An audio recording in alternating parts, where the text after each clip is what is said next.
हमारे साथ कुछ मेहमान जुड़ गए हैं, उनसे चर्चा करते हैं कि आखिर वो इस फैसले को लेकर किस तरीके से इसे देख रहे हैं। समाजवादी पार्टी की प्रवक्ता नाहिद लारी खान हमारे साथ हैं, डीयू की प्रोफेसर गीता भट्ट भी हमारे साथ हैं और निपुण सहगल भी हमारे साथ जुड़े हुए हैं। मैं सबसे पहले नाहिद लारी आप ही के पास आती हूँ, आप इस फैसले को किस तरीके से देख रही हैं? स्वागत योग्य फैसला, क्योंकि लगातार इस फैसले को लेकर यही रिएक्शन आ रहे हैं कि अब वो रास्ता खुलता दिख रहा है जो अलीगढ़ मुस्लिम यूनिवर्सिटी को स्पेशल स्टेटस, अल्पसंख्यक का दर्जा देने की बात कहता है।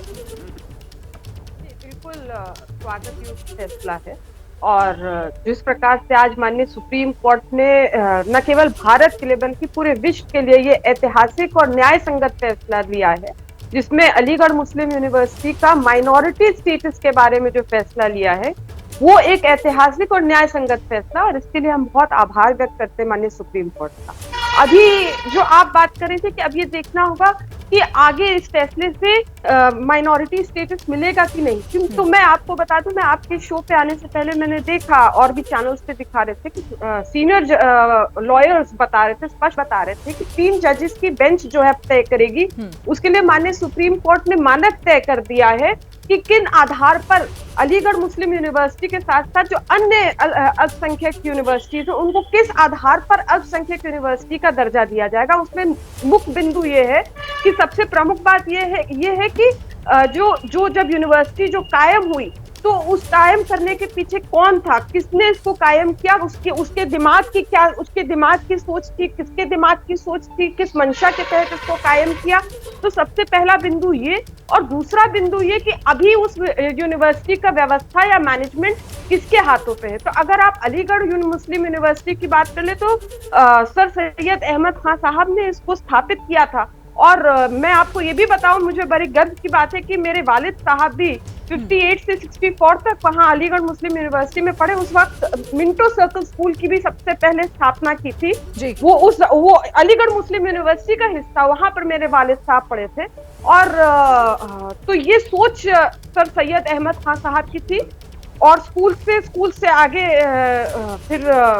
यूनिवर्सिटी में भी पढ़े। तो ये सोच सर सैयद अहमद खान साहब की थी। और आज जो मौजूदा स्थिति है उसमें मुसलमानों के अल्पसंख्यक समाज के हाथ में ही व्यवस्था है। तो स्पष्ट है कि आने वाले टाइम पे जब 3 जजों की बेंच बैठेगी तो हमें पूरा विश्वास है और भरोसा है कि न्याय मिलेगा और अल्पसंख्यक यूनिवर्सिटी का दर्जा मिलेगा। और माननीय अखिलेश यादव जी जो पीगे समाज के योद्धा, वो हमेशा कहते हैं कि देश में मान्य न्यायालय है और देश में इसीलिए हमेशा न्याय मिलता रहता है। आप ये समझे कि अलीगढ़ मुस्लिम यूनिवर्सिटी भारत का नहीं बल्कि पूरे विश्व का गौरव है। लाखों लाख छात्र छात्राएं पूरे विश्व से अलीगढ़ मुस्लिम यूनिवर्सिटी आते रहे पढ़ने और उच्च पदों पर बैठे हैं, न केवल भारत में बल्कि पूरी इस पर आगे बात करेंगे। लेकिन जिस पैरामीटर की आप बात कर रही हैं उस पैरामीटर को हम अपने सहयोगी निपुण से भी समझेंगे, लेकिन उससे पहले मैं गीता भट्ट का रुख कर लेती हूँ। डीयू की प्रोफेसर हैं गीता, आप खुद एक शिक्षण संस्थान से जुड़ी हुई हैं और अलीगढ़ मुस्लिम यूनिवर्सिटी, क्योंकि ये एक ऐसी लड़ाई जिसे लेकर एक लंबे समय से कई बहस हमने देखी,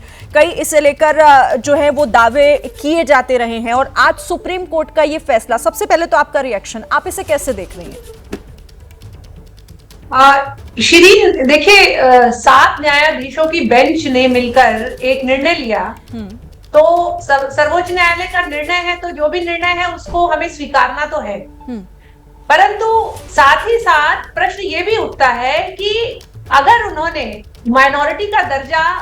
अलीगढ़ मुस्लिम विश्वविद्यालय को दे दिया है तो उसके बाद अलग से एक 3 न्यायाधीशों की बेंच बिठाकर इसमें और मूल रूप से और क्या आगे निर्णय देने को ध्यान में रखकर इस बेंच को बिठाया गया है। क्योंकि अभी जब आपके विस्तार से जब डिटेल्स इसकी आएंगी तब समझ में आएगा कि किस आधार पर, क्योंकि साथ ही साथ अभी यह भी बात आ रही है कि और भी जो माइनॉरिटी स्टेटस, अल्पसंख्यक जिनका स्टेटस है, उनके लिए भी जिस प्रकार की गाइडलाइन बनेगी वो उनमें अब अगर कुछ बदलाव है तो अभी वर्तमान में जो ऐसे संस्थान हैं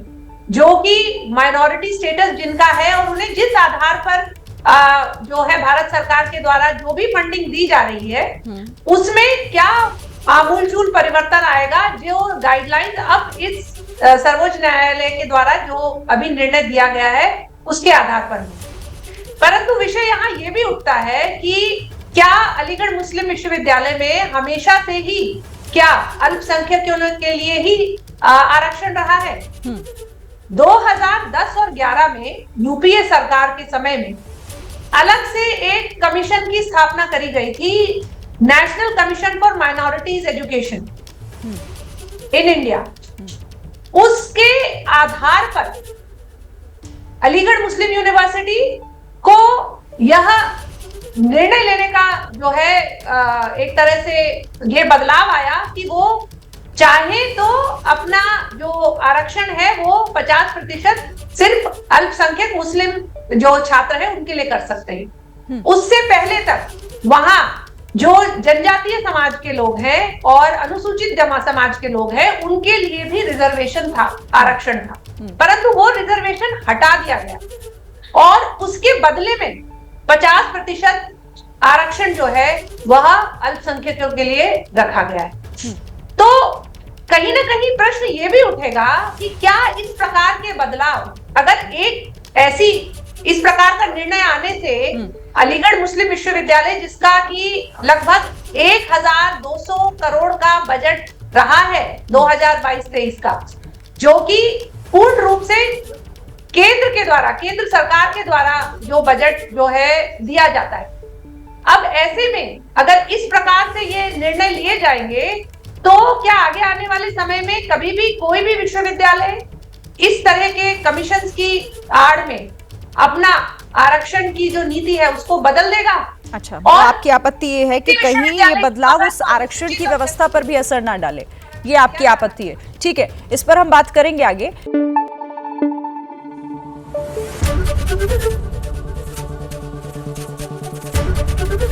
एबीपी न्यूज आपको रखे आगे।